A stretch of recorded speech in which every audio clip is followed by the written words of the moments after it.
तो finally PM care fund का audit report आ चुका है। आपको पता होगा जब कोरोना का समय आया हुआ था पूरे इंडिया में, कोविड जैसी पेंडेमिक आई थी, तो 27 मार्च 2020 को पीएम केयर फंड की तरफ का जो है ना ऐलान किया गया था। उसका पर्पस एक ही था कि देश में जब भी किसी तरह की पेंडेमिक सिचुएशन आती है तो उससे लड़ने के लिए यहाँ पर ये पीएम केयर फंड बनाया गया था, जिसके अध्यक्ष प्रधानमंत्री हैं। इसके अलावा जो जो ट्रस्टी हैं वो वित्त मंत्री हैं, रक्षा मंत्री और गृह मंत्री हैं। 6 अगस्त को ये ऑडिट रिपोर्ट आया हुआ है और 2024-25 फाइनेंशियल ईयर का ये ऑडिट रिपोर्ट है। तो अभी के डेट में पीएम केयर फंड का जो क्लोजिंग बैलेंस है 8,452.06 करोड़ के आसपास का है। हम आपको डिटेल में बताते हैं कि पीएम केयर फंड का जो है ना वो कब से आया और कहाँ कहाँ पर जो है ना क्या चीजें हुई हैं, ठीक है, क्योंकि ये बहुत इंपॉर्टेंट है, सभी को जानना चाहिए। देखिए पीएम केयर फंड के फंडिंग की बात करें तो यहाँ पर कोई भी इंडिविजुअल पर्सन जो है ना यहाँ पे फंडिंग कर सकता है और कोई भी ऑर्गेनाइजेशन यहाँ पे फंडिंग कर सकता है। और एफसीआरए के मुताबिक कोई भी विदेश से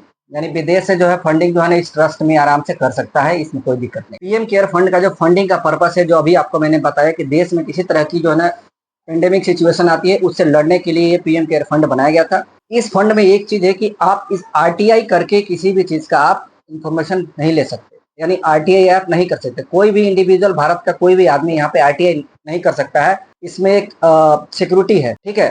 तो जब आरटीआई नहीं कर सकते हो तो उसकी आप पूरी डिटेल्स, यानी पैसा कहाँ पर, किस क्षेत्र में कहाँ पर खर्चा किया गया, इन डिटेल में आपको नहीं मिलेगा। आप audit report PM care fund की आप गूगल भी करोगे तो आपको हर ईयर का ऑडिट रिपोर्ट देखने को मिल जाएगा। पीएम केयर फंड से सिर्फ एफडी से जो कमाई थी 475 करोड़ की कमाई हुई थी 2000 फाइनेंशियल ईयर 2024-25 में, जिसमें सिर्फ एफडी से जो रिटर्न था वो 469.38 करोड़ के आसपास था और सेविंग से जो रिटर्न था वो 5.78 के आसपास का था, ठीक है।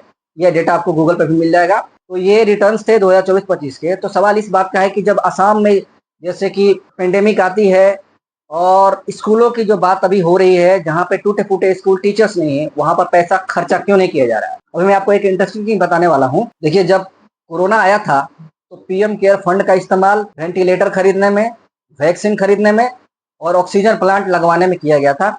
जो ऑडिट रिपोर्ट में भी लिखा हुआ आप देख सकते हैं वहां पे। इसके अलावा पीएम केयर फॉर चिल्ड्रेन, ये एक स्कीम है सरकार की तरफ से चलाई जाती है, जिसमें सरकार जो है ना जिनके माँ बाप मतलब कि वो डेथ हो जाता है, माँ बाप का डेथ हो जाता है, तो उनका पढ़ाई लिखाई और उनका खर्चा वगैरह जो ना पीएम केयर फॉर चिल्ड्रेन जो स्कीम है उसके थ्रू यहाँ पे सरकार उठाती है। लेकिन आपको मैं एक डेटा बता रहा हूँ। देखिए 2019-20 में जो पीएम केयर फंड का जो डेटा था वो 3076.22, यानी जो ये मैं क्लोजिंग बैलेंस की बात कर रहा हूँ, जो जमा राशि है, ठीक है, 3076.22 करोड़ के आसपास था। 2020-21 में 10,990.17 करोड़, 2020-21 में फाइनेंशियल 2020-21 में 9,131.95 करोड़ और 2022-23 में 6,723 करोड़ इसमें खर्चा किया गया है, तो ये कम हुआ है।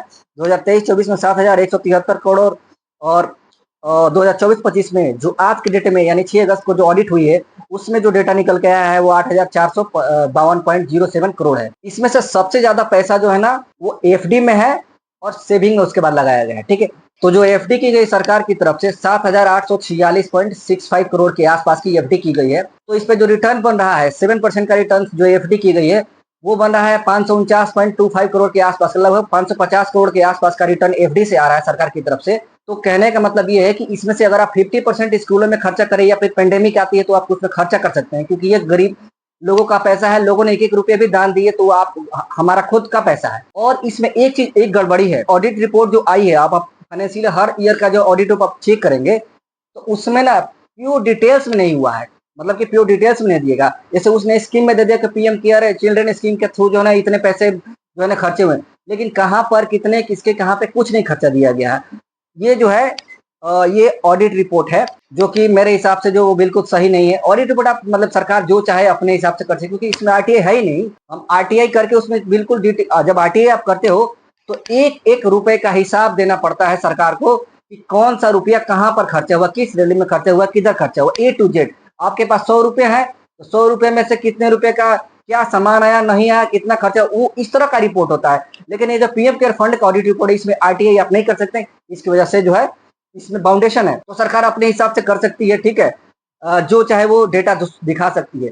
चलो डेटा तो मान लिए 8,452 करोड़ के आसपास का जो हमारे पास में डेटा अभी आया हुआ है, ये इस पैसे को असम में खर्चा करना चाहिए था, कम से कम 50% आप खर्चा करते जो पेंडेमिक आया, क्योंकि हर साल बाद तो जो है ना यहाँ पे आपको कम से कम 7% के आसपास में, अगर 50% के आसपास से भी ग्रो होता है तो हमारा ऑलरेडी जो अकाउंट ऑलरेडी उनका भी ग्रो करेगा। ठीक है, मैं 7% ही बात की मैंने, 550 करोड़, 550 करोड़ का मतलब होता है 50% हो गया 250 करोड़, 250 करोड़ का 50% आप कर लोगे तो 125 होता है। 125 करोड़ आप एटलीस्ट हर ईयर कम से कम बच्चों के ऊपर जो स्कूल की सुविधा है, शिक्षकों के ऊपर, उसमें तो खर्चा कर सकते थे। ये तो सरकार का अपना मतलब लोगों का पैसा है, इसको खर्चा करने में क्या दिक्कत है। अगर 2024-25 फाइनेंशियल ईयर की रिपोर्ट की बात करें तो उसमें यहाँ पे 87.85 लाख के आसपास का जो है सिर्फ पीएम केयर फंड का यूटिलाइजेशन है, जो कि 0.01% के आसपास का पूरे फंड का होता है। ठीक है, तो जब राइट सिचुएशन आती है वहां पर बिल्कुल इस्तेमाल करना चाहिए ताकि लोगों को ये फायदा पहुंचे, क्योंकि लोगों का पैसा है, लोगों को ही फायदा पहुंचना चाहिए। असम जैसे हालात है तो वहां पे सरकार को खर्चा करना चाहिए। और प्योर डिटेल्स में अगर किसी तरह की आगे भविष्य में फंड बनता है यहाँ पे, तो मैं ये कहना चाहूंगा कि पीएम केयर फंड पे, किसी तरह का फंड पे, उस पे आरटीआई का जो रूल आपने लगा रखा है, दिस इज रॉन्ग। ये आरटीआई वाला क्या है ना, आरटीआई होना चाहिए, क्योंकि लोगों को पता होना चाहिए कौन सा पैसा कहाँ पर खर्चा हो, एक एक रुपया। ठीक है, वीडियो अच्छी लगी तो वीडियो को लाइक कीजिए और सब्सक्राइब कीजिए, फॉलो कीजिए मुझे। थैंक यू, जय हिंद, जय भारत।